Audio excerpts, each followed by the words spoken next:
selayaknya bagi manusia yang beriman dan ingin memperkuat keimanannya, jangan lalai, jangan lupa dari mengingat a'dhamil mawa'id, paling besarnya nasihat, paling besarnya mau'idah. Apa paling besarnya nasihat dan mau'idah? Al-mautu, yaitu mengingat kematian. Jadi jangan sampai lupa dari ingat kematian bagi orang yang mukmin dan ingin memperkuat keimanannya. Alasannya, fa inna dzikral maut, sebab mengingat kematian itu yuzahidu fid dunya, akan membuat dia tidak mencintai dunia dalam hatinya. Dia akan gunakan dunia yang dia dapatkan untuk ibadah.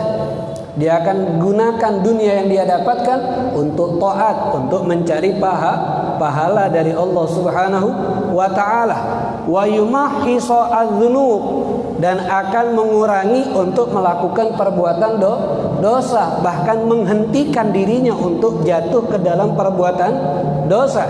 Wa yarda adz-dzakiru bi'aisyih, bahkan dengan mengingat kematian, orang yang sering mengingat kematian akan ridho dengan kehidupan dunia yang Allah takdirkan kepada dia. Dia akan punya sifat qanaah terhadap rezeki yang Allah berikan kepadanya.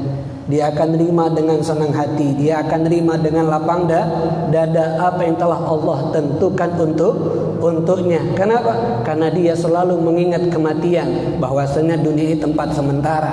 Kematian itulah yang akan menyambungkan dia kehidupan yang kekal selama-lamanya di akhirat. Fa in kana fi dhaiqin wasa'ahu, kalau memang dia mendapatkan kesempitan, kesusahan, orang yang selalu mengingat kematian akan dibuat lapang jadinya, akan dibuat senang jadinya.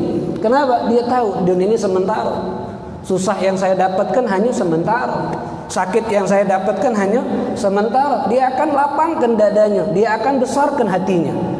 Fa in kana au kana fi sa'atin, tapi kalau dia mendapatkan kenikmatan, dia mendapatkan kelapangan rezeki, dhayyaqaha, dia akan bingung. Kenapa? Takut kenikmatan dunia yang dia dapatkan akan menyusahkan dia di hari kiamat. Takut kelapangan yang dia dapatkan akan mempersempit keadaan dia di hari kiamat. Itu orang yang selalu mengingat kematian. Makanya Rasulullah Shallallahu Alaihi Wasallam yang menjadi contoh kita, ketika nikmat yang banyak Allah berikan kepada Nabi gelisah, dan itu dicontohkan juga oleh sahabatnya. Yang pernah kita bahas, Abdurrahman bin Auf, yang dapat nikmat harta terbanyak, bahkan paling kayanya sahabat. Di akhir hayatnya Abdurrahman bin Auf menangis.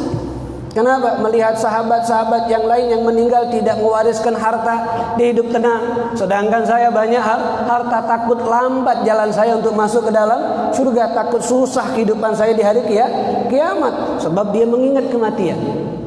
Jadi ketika dapat kenikmatan, dhayyaqaha, seperti merasa, ya Allah, akan jadi kebingungan di hari kiamat nanti. Tapi kalau dia sempit dunianya, dia senang. Kenapa? Tidak akan banyak hisab, tidak akan banyak tuntutan di hari kiamat. Itu orang yang sering mengingat kematian. Itu kalau orang sering mengingat kematian, pasti dia akan lebih mengutamakan akhiratnya daripada dunianya. Wa yu'thirunal akhirah, lebih mengutamakan urusan akhirat. Sebab akhirat sama dunia itu selalu berlawanan. Akhirat sama dunia selalu berlawanan, tidak akan bisa kita samakan. Harus ada satu yang lebih kita unggulkan, dan yang lebih besar harus kita unggulkan adalah akhirat daripada dunianya. Wa kafa bil mauti wa'idah, cukup kematian itu sebagai nasihat buat kita.